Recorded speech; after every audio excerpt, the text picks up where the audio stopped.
Blog Talk Radio. Oh, it's time to get real. Oh, yeah.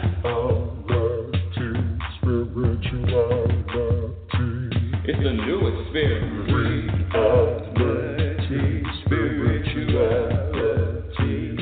Yeah, keep your ears open for this one, man. Reality, spirituality. You got a question for RLN? Reality, spirituality. Yeah, it's time to get some answers, baby. Reality, spirituality. Oh, now we get real.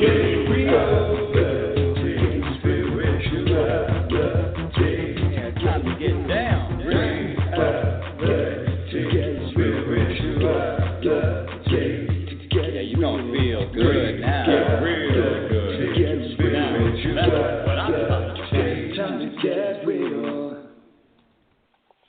Welcome, everyone. Welcome to Reality Spirituality. I'm your host, Rebecca Lynn Norrington, and I want to welcome you to the show.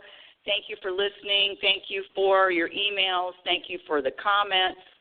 I really, really read as many as I can, and keep sending your questions in because that's what I do. I answer questions, and I answer questions about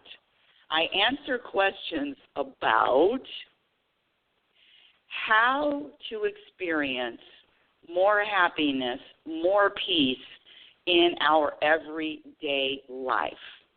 I'm not talking about coming off a seminar and being all inspired. I'm talking about the mundane grind, moment by moment by moment.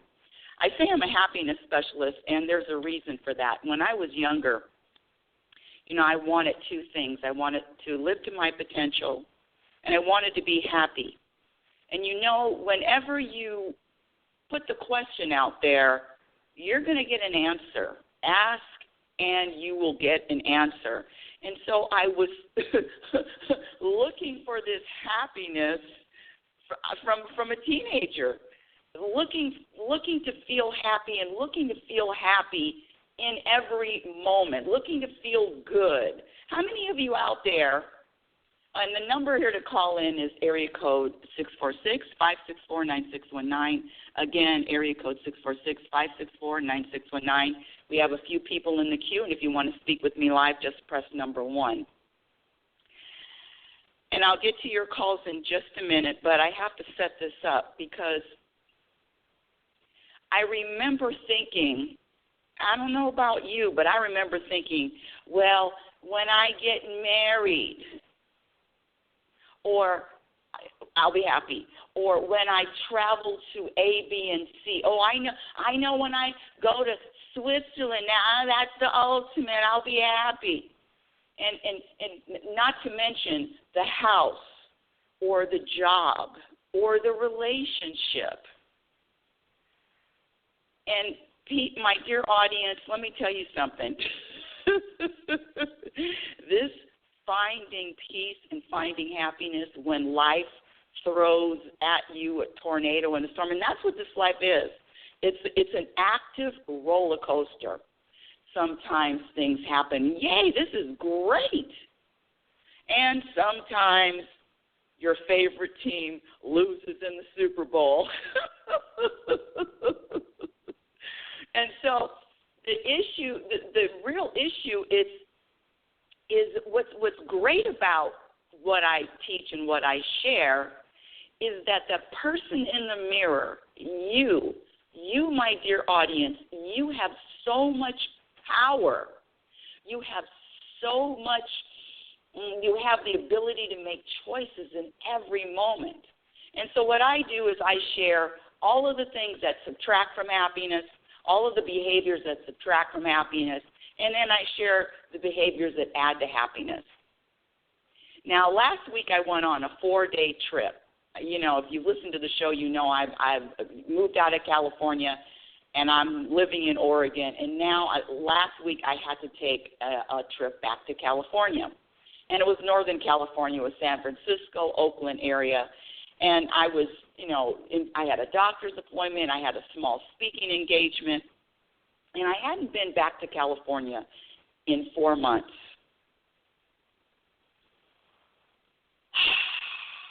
Happiness specialist has anxiety. Happiness specialist is bothered by all the people. Happiness specialist is looking, why are these people talking? Why are they talking so loud? I mean, listen, 4 months in Oregon, surrounded by trees, living in the middle of a forest, it's really interesting how quickly I have adapted to this, let's just say, solitude, quiet life, not a lot of crowds, no traffic. And going back into a big city, I have to say, I was really anxious. I kept noticing the crowds. I kept noticing and focusing on the people that kept talking. I mean, there's just, you can't sit in a room or on a plane or on a bus or on a subway without people talking. I know it sounds a little odd, but the constant talking, I'm saying to myself, first of all, let's just be real. I'm focusing and I'm noticing what other people doing. What other people are doing. One of the things that subtracts from your happiness, subtracts from your peace, is noticing what anybody else is doing. Guilty. Hand up in the air, guilty. And that's one of the reasons why I couldn't let my shoulders down. And I remember I was in the middle of San Francisco, just got off a BART, and I walk into this area. It was a beautiful area. And there are some men playing reggae, beautiful music. And then on the other side of the block, there were people protesting. So I'm in the middle of all of this activity and looking for the sense of calm and the sense of peace and this sense of quietness, which is what I'm used to now, even after 4 months. And people, I have to say it probably took me a day and a half to settle in and to start practicing what I teach. And let me tell you something. If you're ever challenged out there, if something is happening that you're maybe not liking or resisting or wish it would be different, I wish this moment would be different. If you're ever out there and you experience that, guess what? That's the first sign of resistance. And any time I resist, I'm just speaking for myself, anytime there is resistance of what is, of reality, of being in the moment with crowds of people lining up probably for hours to ride on the trolley, and I'm thinking, wow, you're going to stand in line. I used to do all of that. And now I'm looking and finding fault, and now I'm looking and judging. The bottom line is this. Can you find peace in the middle of a storm? Can you find happiness when everything, when things are falling, when falling, I don't want to say falling. What am I trying to say? When you're challenged by life's moments. That's the real question. Because let me tell you something. I was blaming everything and everybody for how I was feeling. But what I know is it's not my circumstances. It's not the relationship. It's really my sense and my perspective and what I practice. Now, what I had to really shake myself back into was acceptance of every moment and every circumstance. Just because I've been living in seclusion for a little bit. When I say seclusion, listen, I get out, I go shopping, I see people, I talk to people. But for the most part, no. It's It's just me and the trees. And it's such a peaceful existence. But listen to this. See, I'm not going to always be here in the middle of the forest. I am going to have to travel to give talks, or for whatever reason, book signing. It doesn't even matter. Whatever reason, doctor's appointments. Who knows? Maybe somebody gets, somebody that's close to me needs me. So I am going to have to travel. And so what the universe did to me was shake me up and say, listen, Rebecca, you're going to have to be accepting of crowds. You're going to have to be accepting of everything that you left. Leaving California was interesting because it felt like there was something behind me pushing me, get out. It's time to go. And it's the same thing with all of the moments. When I look deeply and practice what I teach and preach, the truth is, it was a gift. The universe gave me a gift to go out in the middle of crowds and get anxious and annoyed and noticing and people talking and there's really not a connection, looking eye to eye, smiling. It reminded me a little bit of New York, when people don't just look and smile for no reason. But I was up there smiling, trying to contact, and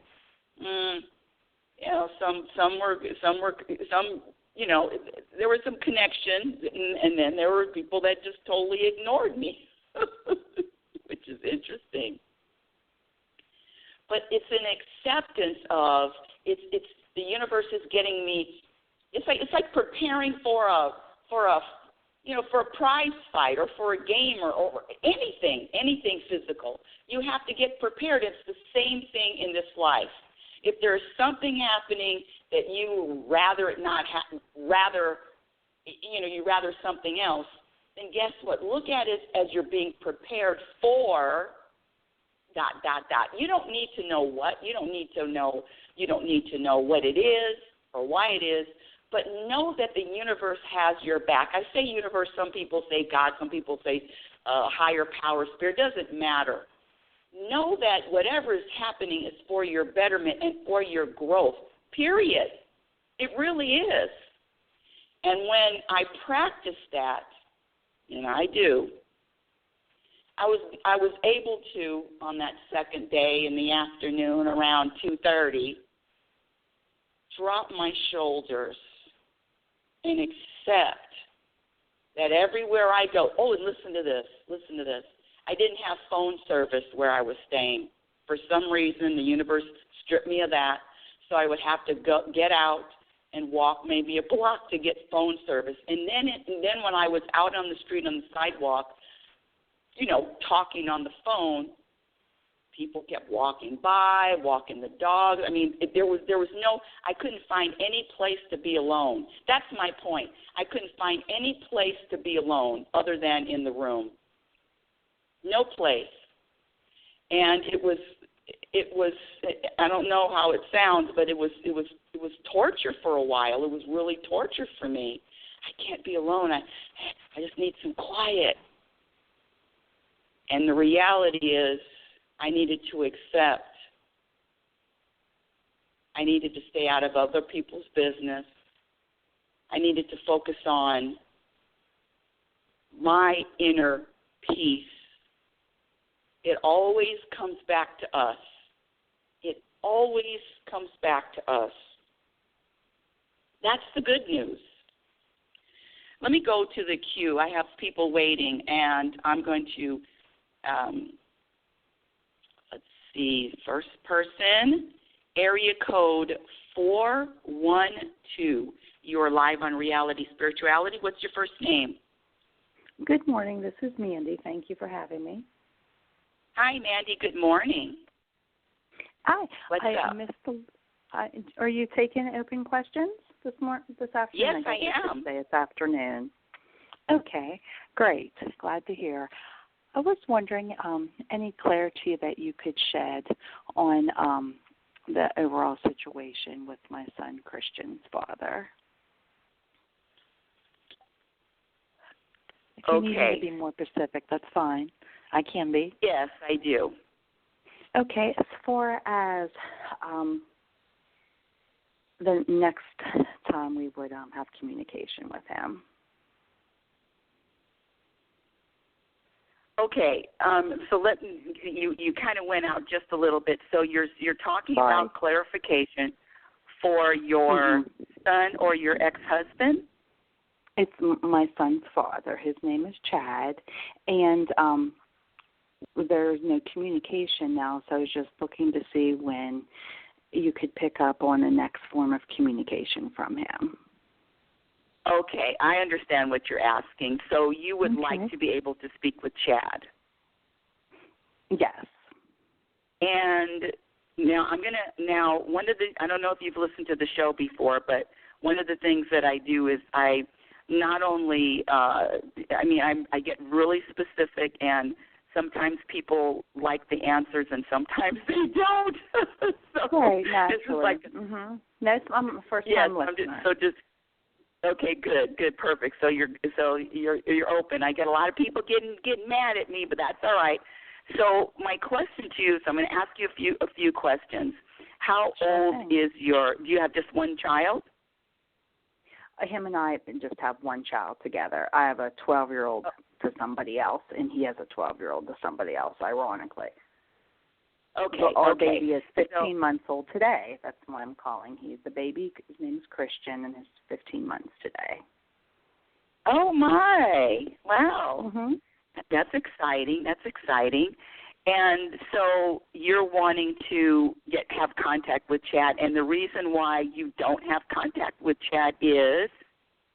That's the question of the hour. I don't know the reason for the lack of communication right now. And last time we saw him was about 2.5 weeks ago. So led me with the impression that I'd hear from him later this evening and would be seeing him again soon. And again, nothing since the fact. So I don't even know where he is as far as a physical address. I think I may have been misled there. I don't know. You can hear different, I've just feel like I'm getting, I'm in a circle. I just keep getting so many different responses from so many different people. Those I've turned to, those I don't turn to. So I just don't even know what the heck's the truth.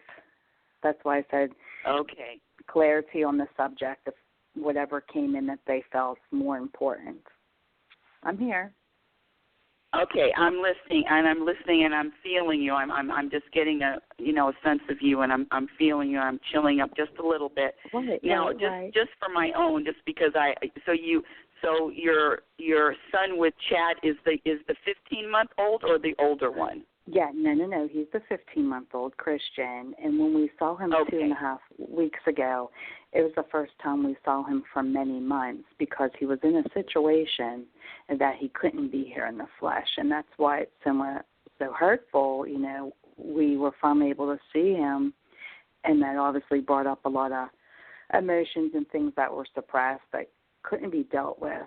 And so, again, all that's resurfaced, and he just went like MIA. When I thought the visit went okay, I wouldn't say it was great, but it was by far, there was no arguing. It wasn't horrible. Right. Okay, so I'm feeling you, and I understand what you're saying. So you want communication with Chad, and obviously you had a relationship with him. And so my question is, are you in love? Yes, I still love him. Yes. Mm-hmm. Yeah, that's it. That's what it's feeling. So it's for me, it's feeling like you want communication because you want a relationship with him. Right, for my son and I both. This just doesn't hurt me for myself. It hurts me for my son too.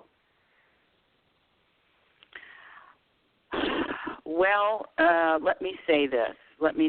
And I'm just going to be really real I here. don't mean like jump into a relationship today. I mean, at the very least, there's things that need to be addressed and talked out, and as far as consistency for the whole overall situation. That's at the very minimum. Mm-hmm. Right. Okay. So you would like to have a relationship, but then you see things, or you're noticing things with Chad that you would like to be different. You would like him to be different. Yes. So that's either yes or no. You want him to be a little different. Yes, because the inconsistency isn't healthy for myself or my son. And then after we dealt with some things, if later down the road, after things were ironed out, I would like us to see, a chance at being together. Yes, I would. But I'm not saying just jump into it, right now without addressing those things. Right. Okay. Now this is good. This is going to be difficult. I don't know if it's going to be difficult, but I'm just going to have to hit you with the truth. Okay. I'm just going to have to hit you with the truth here. Number one, and when anybody wants or notices someone else and they want them to be different and they want them to change, that's just a recipe for disaster.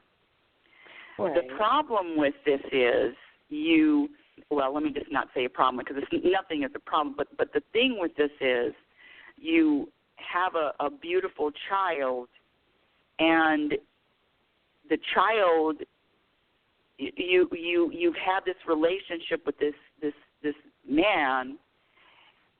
It's like this is who he is.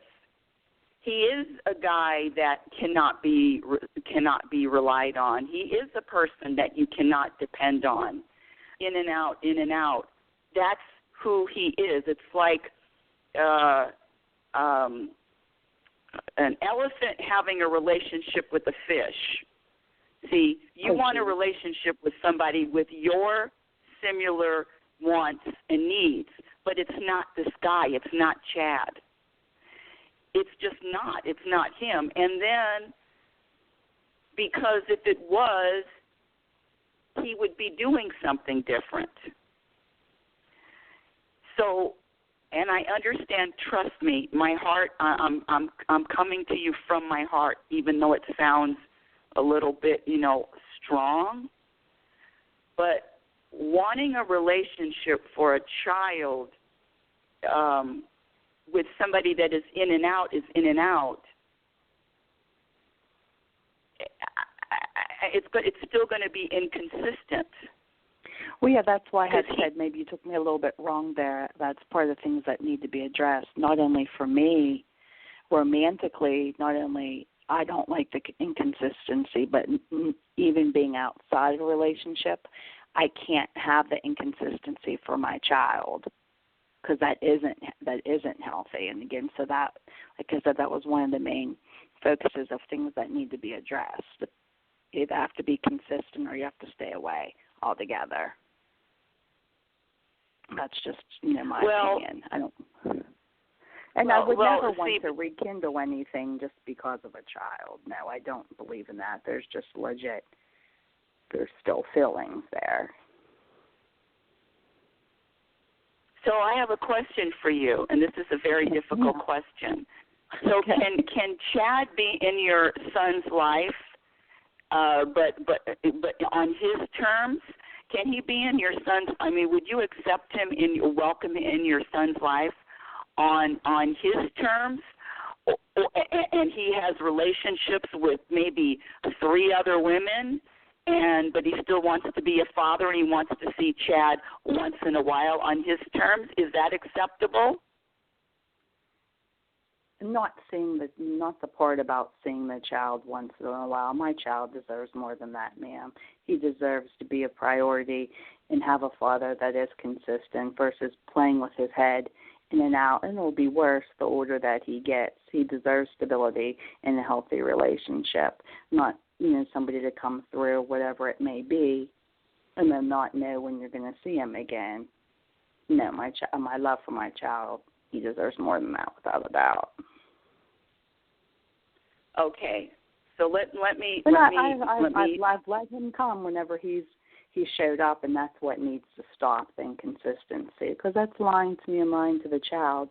Don't leave an impression that you're sorry and you're going to be consistent with seeing him and then go against your word.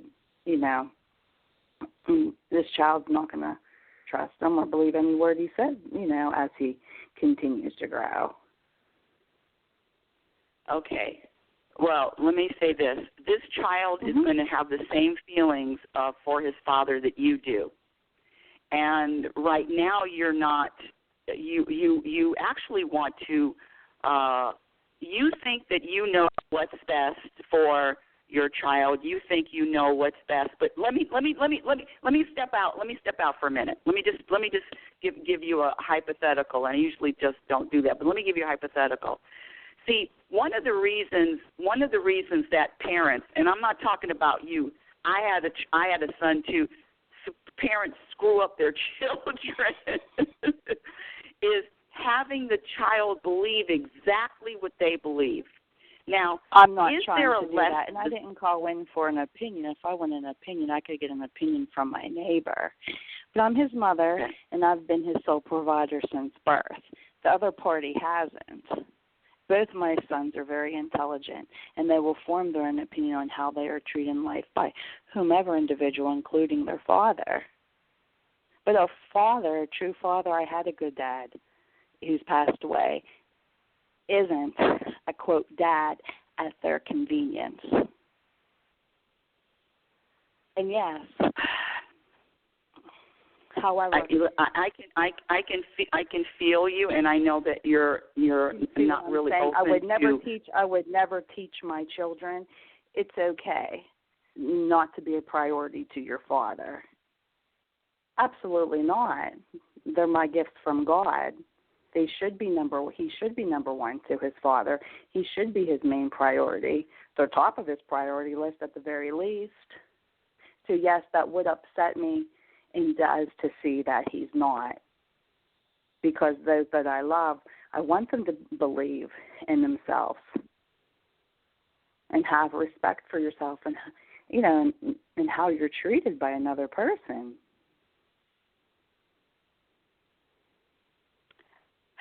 The whole brainwashing or whatever you were getting there, ma'am, that's not me.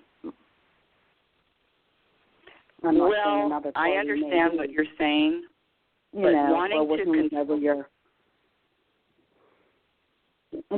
to control someone. Control what? Control. I don't know what you're talking about. Control. In other words, wanting to. Well, honestly, when you ask somebody to change or when you ask somebody to be something that they're not. For their child, well, I've seen this person be consistent, so that's unfair to say that he's not consistent in the whole. But to ask for consistency for the child's sake, I think is asking very minute as a mother. That's not saying, hey, don't wear this shirt, don't eat this, work here, go to school here. No, I'm his mother. And where would he be if he didn't have me at the end of the day? If he wasn't my priority. You're absolutely right on that one. You're absolutely right. And we'll just leave it at that. I did not call you today to be argumentative. I really didn't even call for a third-party opinion. So thank you for your time, and have a good day, ma'am. Bye-bye. Okay. You're welcome. Okay. Now, if you listen to that, let me just go on because this is very, very important. And I mean, it was a great call, and that's when I told you people get angry, and people get angry because when I turn it right back on them, I didn't get a chance to ask her. And this is the thing. Let me just give you my own example. When I was married, I married a man that quite frankly, I was the boss. I was the one in charge. I was the one making the decisions. That's what I wanted. I wanted to be the boss. So consequently, when I wanted something more than that, when I wanted something more, consequently, when I wanted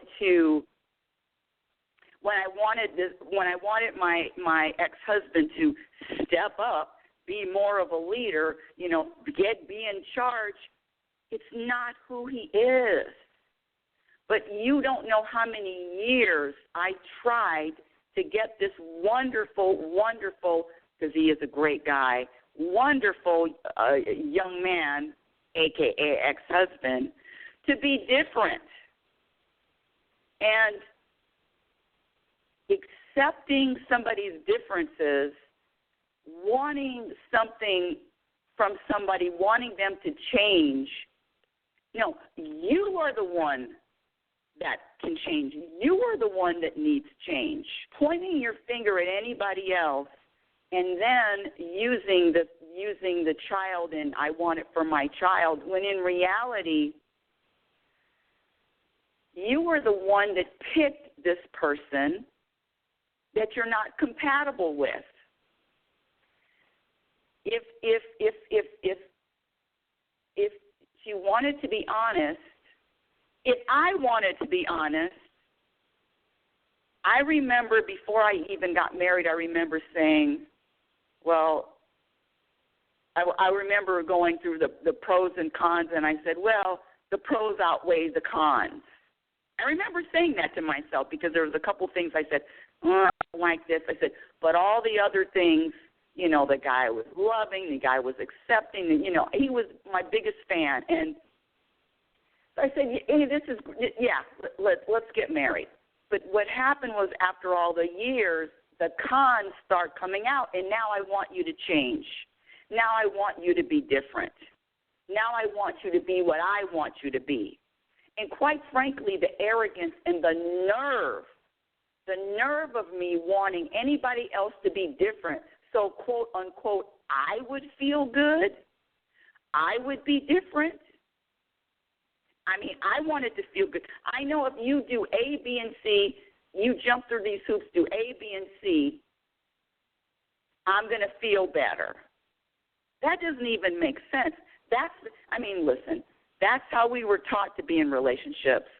I know it. I was taught to look at somebody else and say they need to be fixed, they need to change, they need to do something different. I did it with all of my relationships, every single one. I wanted the guy to do something. You're not romantic enough, whatever it was. You're not leading.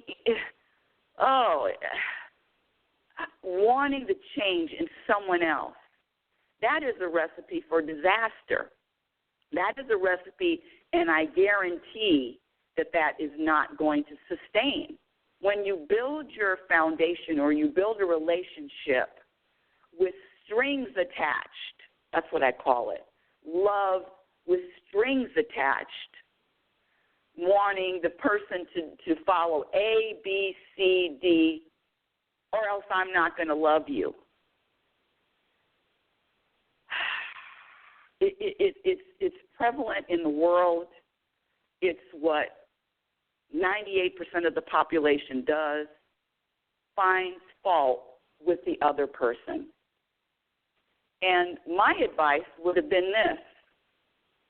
What would my advice would have been? My advice would have been changing your perspective. See, you're the one that wants the relationship. Your son could care less. But your son is going to know what is going to be taught to him, and the son is going to pick up the vibrations of the father is not quote unquote not a priority. Well, in reality, this woman picked this man, and if I was going to make a bet,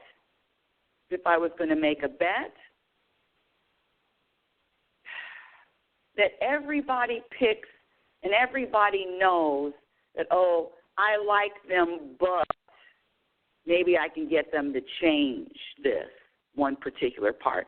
I'm going to do this, but they still need changing. I'm going to say that this man needed changing from the very beginning. And that still comes back to us. It's still the relationship problems, all of it comes back to us. It's never about the other person or what they're doing or what they're not doing.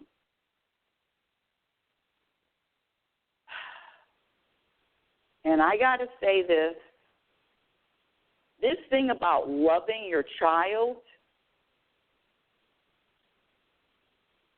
what if you say, you know what, the man that, the man that basically donated his sperm is the type of person that you really can't count on. I mean, I got people in my life I can't count on. But what does that mean? Does that mean that they're bad? Does that mean that there's something wrong with them? No, it's just that there's all different types of people. There's the artist type. They're out there. They're flying with the wind. They're not as structured. And then there's the people that deadline, meet the deadline. It's 8:30. You're having lunch at 12:30. You have lunch at 12:30 every day. So there's a whole spectrum of people. And there are people that I love that I know that I can't count on. So my lesson would be, what I would share is, you teach your child, your son, that this person who is, he's a father, dad, whatever you want to call him. The labels are really not even the issue here. Sometimes he's going to come, and sometimes you'll see him, and sometimes you won't. It's just like a holiday. There's a 4th of July, but it's not every day. So when you teach a child how to deal with all different types of personality and not really have a preference. Well, listen, there are people that I vibe with, energy just flows, just vibe with, and there are people that don't. But it doesn't mean that person needs to change or needs to be different. What really has to happen is I have to accept them. And ex-husband, after all of these years, it took me years to accept this man without criticizing, without wanting him to be different. And let me tell you something. When accepting somebody is the biggest gift. I don't even know if this is the topic today, but it is the biggest gift that you can give to someone else. I accept you with all of your of course there are no, with all of your flaws, with all of your pluses, with all of your gifts, with everything you say, with everything you do. I accept you, just like God accepts. I accept you. I don't want you to be different. I like you just the way you are. So see, that is a lesson on accepting. A lesson on accepting that you teach your child how to accept other people. And the only reason why we can't accept other people, we all know it, is because we don't accept ourselves. Period. The only reason. I told you people get mad. People get mad and people, don't call for different reason and don't want the mirror right back. But no, the question was, am I going to hear from this person again? In reality, the bigger question is, how do I teach my son? How do I teach my son to be accepting, or how do I teach my son to grow up? Or how do I share with my son that sometimes you'll see dad and sometimes you won't, and that'll be okay? How can you teach them that? Well, you can't teach your children anything that you don't already own, that you don't already practice. So yeah, Now the whatever. I'm not even going to make any predictions. That's because that's not what I do here. I don't make predictions. Woo! Let me share a really quick story about going back to the trip. And it was an evening. I think I had 3 evenings. Let's see, Monday, Tuesday, Wednesday, Thursday. No, that's 4 evenings. And one of the evenings, I was they're the Golden State Warriors play in Oakland, and I was staying in Oakland. And I like playoff basketball. I like playoff basketball. I'm not going to watch basketball if it's not playoff time. So, and then the Warriors, the Golden State Warriors, they're a really, really good team. They won 2 championships, great team, and they were playing that night. And they were playing the Oklahoma City, so they're playing against another good team. And I said, you know what? Maybe I'll just go to the game. I didn't have anything else to do. I said, yeah, I'll go to the game and I'll post some pictures, me at Oracle Stadium. And remember I said I'm really not a basketball fan, only during playoff time. And I said to myself, well, my ego asked, the universe asked me, would you go to that game? Would you want to go to that game if you didn't post any pictures? Or if you didn't share it? That was the question. Would you still want to go to the game if you didn't share it? And that question just hit me right in between the eyes, because the answer to that question was no. I'd already put my PJs on. I already settled in, and honestly, and they're not even my team. It's not playoff time. I really don't have a basketball team.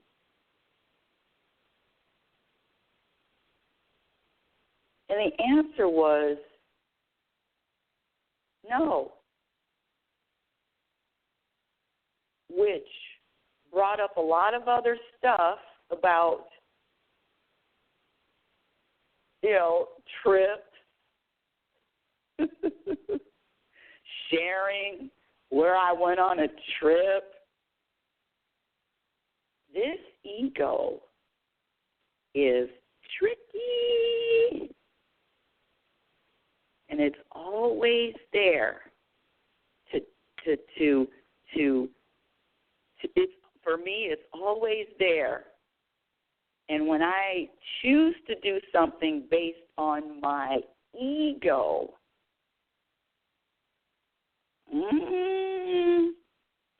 might as well take the car and just drive it into the wall.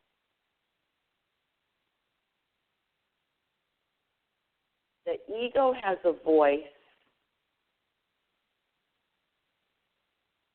and it's an entity. I'm not hating on it. I'm just recognizing. The ego has a voice, and it's an entity that really doesn't have my best interest, really doesn't have my best interest of internal peace. I'm just letting you know, it does not. Its number one priority is not my peace or my happiness. So that was an interesting question, and the answer was no. I wouldn't want to go to the game. All the trouble you got to get, get dressed, you got to go more crowds, sitting in crowds. No, so the answer was no. If I didn't share it, there would be no reason to go. So guess what? I didn't go. No share. That's the story. All right. This was a miscellaneous, everything included, including the kitchen sink on this one. Oh, Valentine's Day.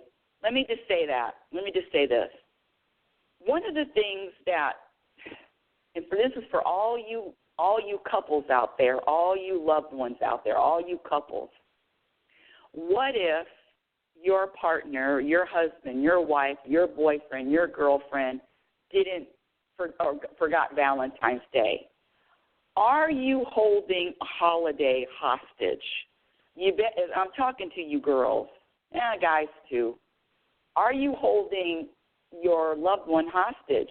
It's Valentine's Day. You better acknowledgement. I got to get something. Listen, I used to do the same thing. Lunch. It's Valentine's Day. We have to go to lunch, and it became an obligation. Now, I'm really asking you to dig deep here, and I'm going to ask this question. Put your seatbelts on. Would you be okay with your significant other, whoever they are, not recognizing, acknowledging Valentine's Day? I mean, not a happy Valentine's Day, not a gift, not a plan. And I'm only saying this to say that there's all obligations subtract from peace. And if you have strings attached in any relationship and you want a person to be and do and celebrate what you celebrate and think what's important to you is important to everyone, then that's another foundation that's a little shaky. So Valentine's Day is coming. Happy Valentine's Day to all of you that celebrate it. But I would also ask that you really examine any attachments to holidays, to Valentine's Day, because all attachments subtract from happiness. You've been listening to Reality Spirituality. It's heard every Sunday morning. My website is RebeccaNorrington.com. That's RebeccaNorrington.com. Follow me on Twitter at RLNorrington. My Instagram handle is Reality Spirituality. YouTube channel, working on it. My book, Reality Spirituality, The Truth About Happiness, can be purchased as a Kindle on Amazon. And also you can buy the hard copy at Lulu, LULU.com. Email me at info@RebeccaNorrington.com. I do answer questions. My second book that I'm writing, wink, wink, writing some days, not writing other days, Program for Unhappiness, is exactly that. It is a programming that, just like the woman that called, I mean, it's a whole programming of fathers have to look like this. And see, that's another thing. I remember having a lot of issues or challenges with my mother, and what happened was, actually it was my own homework assignment. It had mother and father and describe words that, you know, a mother, and so describe three words that would describe a mother. And so my words were, I should have said this when I was talking to that woman, but everything happened perfectly. And my 3 words were, be there. It's the opposite of abandonment. Just to be there for me all the time. Accept me, honestly, without criticism. And let me tell you something. My description, those 3 words that I used to describe my mother, had nothing to do with her. She wasn't any of those words. She didn't fall into any of those categories. It was kind of like the ex-husband wanting him to be different or wanting him to be, the strong alpha guy. Well, that's just not who he is. And so wanting my mother to be different, wanting her to be what I described in my head, what I had in my head, whose fault is that? Who needs to change, them or my perception? And what I found for me was I accepted this woman for who she was and let go of wanting her to be a different type of person, a different type of mother, a mother that would hold hands, a mother that, all of the things that I think a mother, quote unquote, should be. And that word should, the caller used that word a lot, should. That's a problem right there. Anything that you should do is all a program. What a father should do, what a mother should look like, what a mother should do. It's the same. Now I'm thinking of the whole labeling thing. It's the same thing. Think about a person, mother, father, boyfriend, sister, brother, and have their descriptions next to it. And then you're going to figure out that the descriptions that you have are all programs. Anyway, I was getting ready to get off I have another caller, area code 646. What's your first name? Welcome to Reality Spirituality. Hello. Hi, my first name is Monica. Monica. Hi, Monica. Welcome to Reality Spirituality. Thank you. How are you today? I'm doing well. Other than the first lady hanging up on me and getting mad, I'm doing pretty good. Oh, wow. Okay. I know how I work in customer service, so I have experienced callers of that type before. Well, you know, with me with this radio show, I don't know if you've listened before, but this radio show, when people call in and have a question, and then I mirror it back to them and say, well, you're the one with the quote unquote problem. Not a lot of people are too receptive to that, Monica, but I'm used to it, and you know that when people are angry, it's not about you. It's not personal. It's really about what's going on inside of them. Yes, I agree, yes. So what's your question? Let's see here. Okay. So I just want to make sure I'm on the right journey now in life. I believe I am. I have everything together. Okay. Hello? Yeah, I'm still here, yes. So, yeah, I believe that. Okay, yeah. so... Okay, so go ahead, yeah, keep I just talking. want to make sure I'm not confusing you.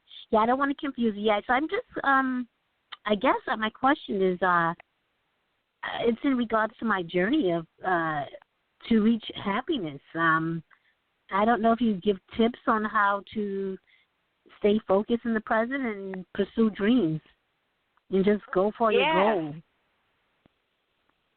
Yes, I do give tips on that. Yes, I do. That's exactly what I do. Okay.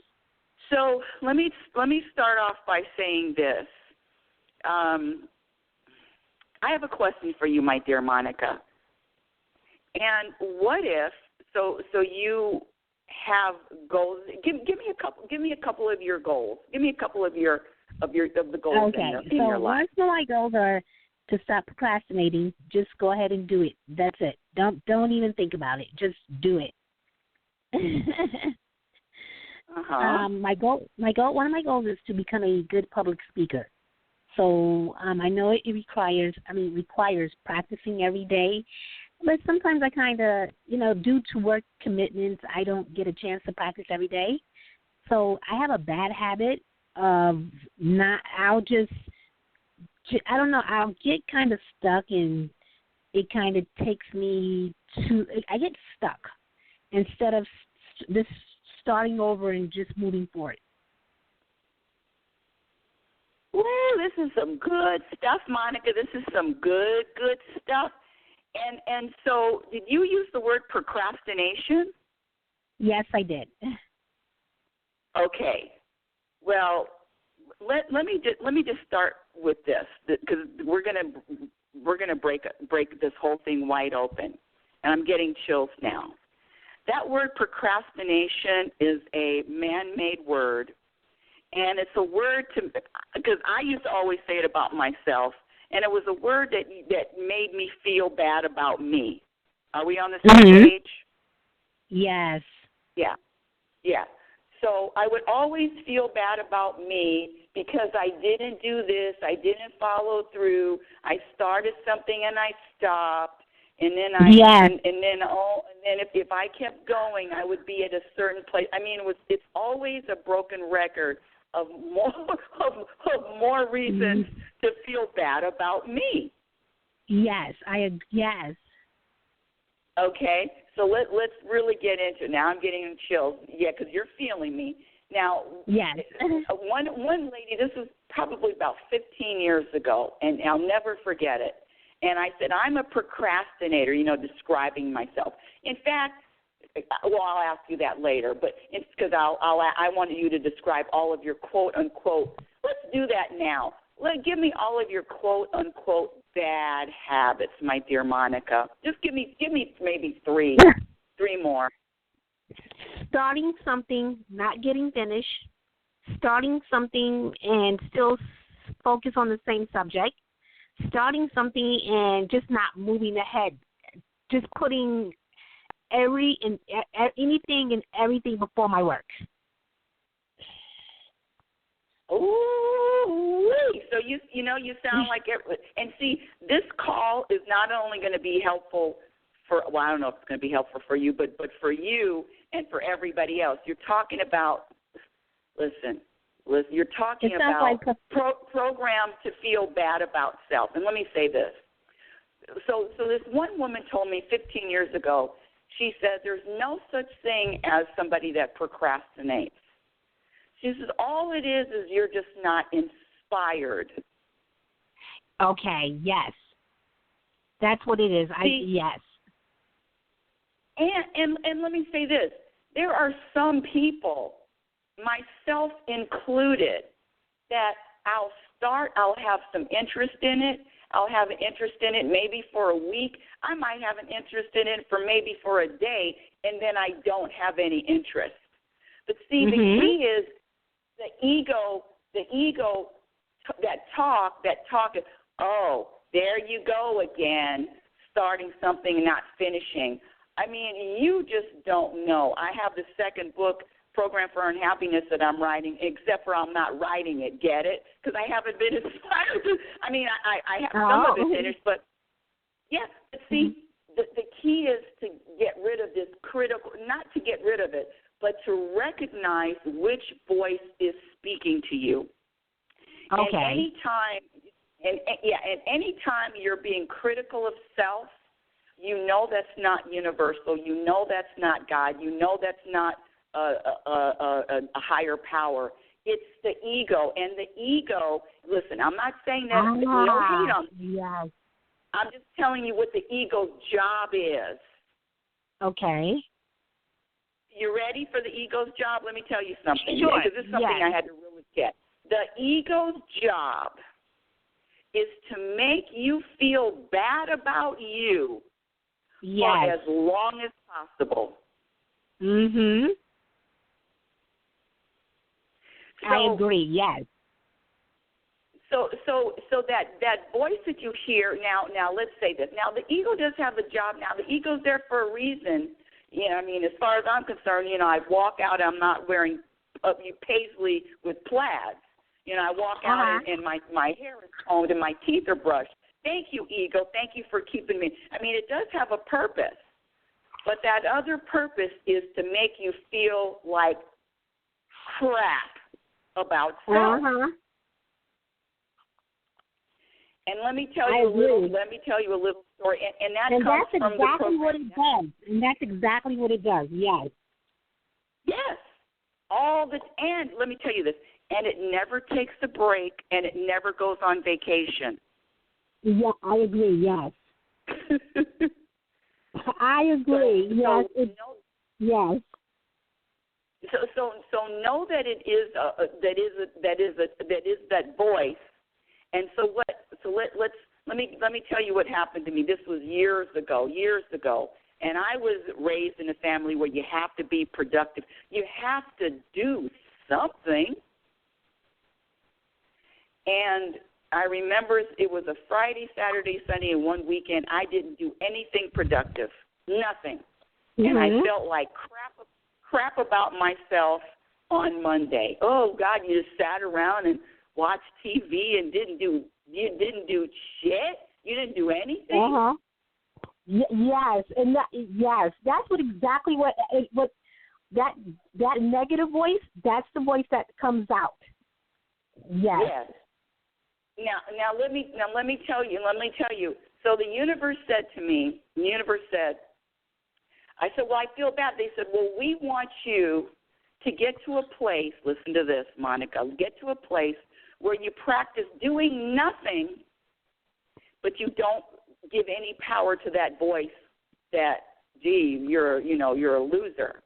Do you know how long it do you know how long it took me to get to a point where I do nothing and not feel bad about it? Okay. 2 years. Oh, wow. I think, yes, I definitely, oh, wow, yes. And mine has been going on for a while. Yeah, see, your problem is not what you're doing or what you're not doing. That's not your issue at all. Okay. Your issue is recognizing that voice that wants to make you feel like crap. Yes. So let me give you this. Let me give you my solution, because this is the only way. And don't think that I still don't have it. I mean, I just know what voice it is now. Don't think that I don't still get those negative thoughts. I mean, I just like everybody else. But this is what I do. And there's one thing about embracing the ego and saying, you know what? So just picture a theater, and the ego's on stage, and you're sitting in the audience. So you actually have to separate yourself from the ego, because that voice is not you. Okay. It's not who you are. Yeah, it's not who you are. Yes. And so you picture the ego on stage, and the ego's telling you what a loser you are, what a procrastinator. You're always hopping from one thing to another. You're never going to get anything accomplished. Wah. You had a goal. You set goals. You don't complete them. Wah. All of that crap. And you sit there and you listen to the ego, and you just say, wow, can you tell me something else that's wrong with me? In other words, you light it up and you play a game. You play a light game with that voice, with that entity, and you don't take it seriously. And like I said, it takes practice. You don't take it seriously, and you just witness it, as opposed to allowing it to dictate how you are feeling. Yes. How you like them apples? I love it. Everything that you mentioned makes so much sense. And I am not practicing, but I will going forward after speaking with you. So I'm not feeling so bad anymore. So I just wanted to know, like, what was going on inside me, and I see now why. It's not the real Monica. So no. It's not, sweetie, you are not those thoughts at all. And so you start witnessing it, and you know, oh, there you are again, ego. Oh, you want me to focus on some bullshit. Oh, thank you, ego. Oh, thank you, ego, for trying to make me feel so bad. No, thank you. Not today, ego. Not today. But have a good day, ego. Okay, that's all right. That's exactly what it is. Oh, wow. Yeah. So basically, it's I'm in my own way. It's actually my ego that's in the way. It's not me. Okay, let me tell you this. Nothing's in your way. That's another thing. That's another thing that people are taught. Oh, I'm blocking. No, nothing's in your way, my dear. Your life is unfolding exactly the way it's supposed to be. And let me ask you this question. So you have a goal. Whatever it is. Let me just start. So I have this second book, New York Times bestseller. And what if that's not, a goal? What if that's not the same goal or the same direction that the universe has planned for me? See, your goals are your goals, but what if the universe has a different idea? Who's going to win? Okay, I'm sorry. Can you repeat the question? Sure. So you have a goal. Say you have a goal that you want set and you want to complete. But the universe has a different goal for you. The universe has a different path, a different plan than your goal. Who is going to win? The universe. There you go. Universe. And that's why I don't set any goals anymore. None. All right.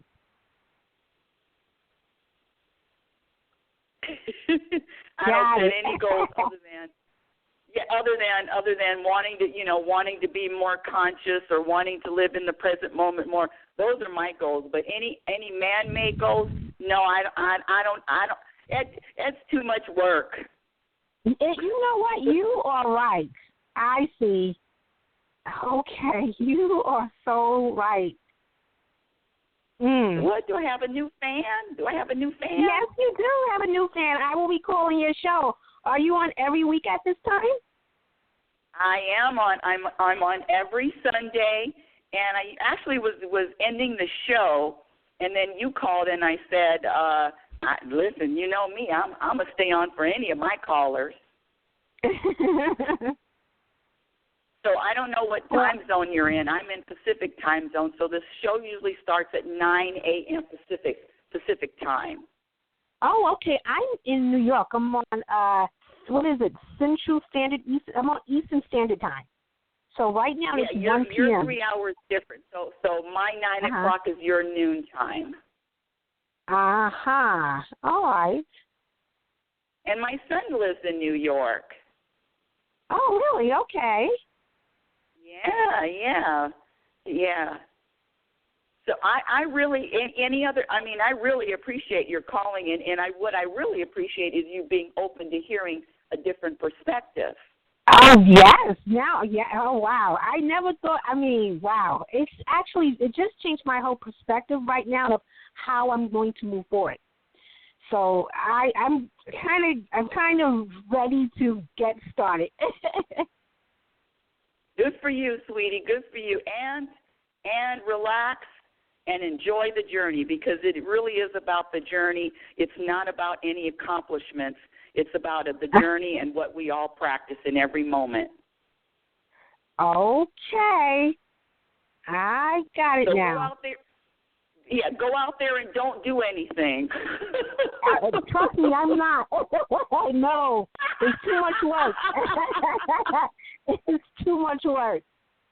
And I've been fighting this for a while. Yeah. That's right. And you know what, the big thing too, Monica, is just trust the uncertainty of this life. Trust and surrender to the uncertainty of life. The uncertainty is the key. We want something. No, it's the uncertainty that nobody teaches to trust.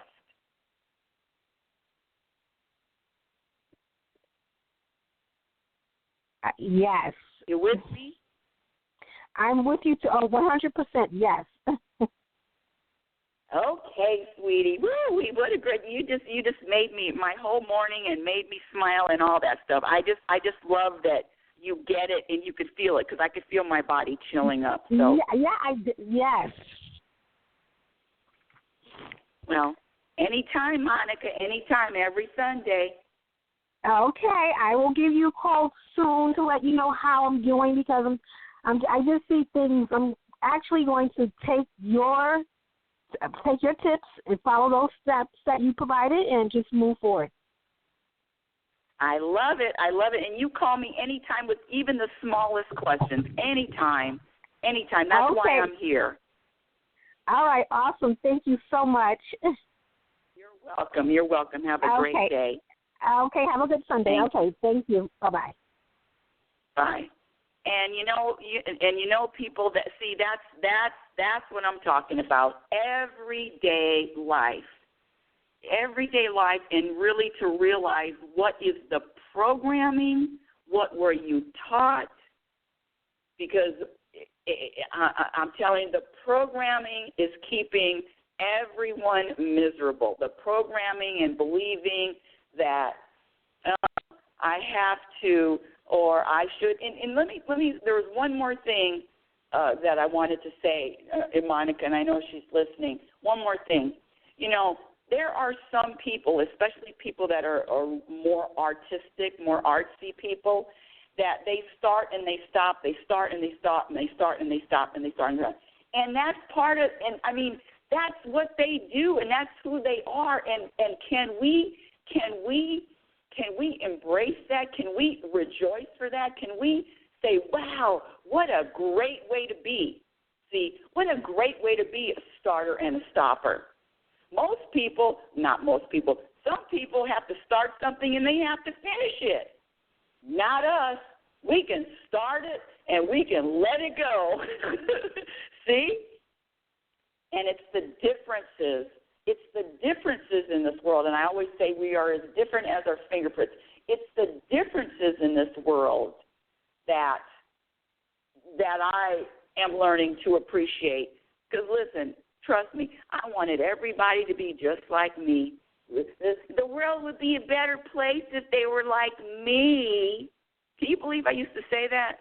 No, it's accepting everybody in exactly the way they are and what they bring to the planet. You know, I look out of my window and I see all these different kinds of trees. Every single tree is different. I don't even care if they're from the same family, the same birch tree, same oak tree. They're all different, and so are we. We're so different. So there is no trying to be or do something that everybody else wants you to do. You know, I tell people set a goal. No, I don't set goals. People look at me like I'm crazy. That's okay. And the biggest gift that you can do, that you can give to yourself, is to be yourself. Be yourself and be proud and be strong with no apologies. And this is what I'm a starter and a stopper. And you know what else I used to say to myself? Oh, you sure are lazy. That's what I got from my family. You're lazy. You're lazy. And let me tell you something. I sure am lazy, because that label lazy, I'm wearing it as a badge. Thank you. I don't want to do nothing unless I'm inspired. Unless I'm inspired to do it. Okay, that's it. Thank you for listening. Reality Spirituality every Sunday morning, 9 a.m. Pacific Standard Time. My dear audience, I want you to remember who you are. You are a physical extension of the universe. You're always evolving. You're always changing. You're always growing. Love is patient, and love is kind. Be patient, and be kind to yourself. Be your own best friend. Remember, you cannot have a happy ending to an unhappy journey. You've been listening to Reality Spirituality. Shout out, Monica. Yeah. Oh, it's time to get real. Oh, yeah.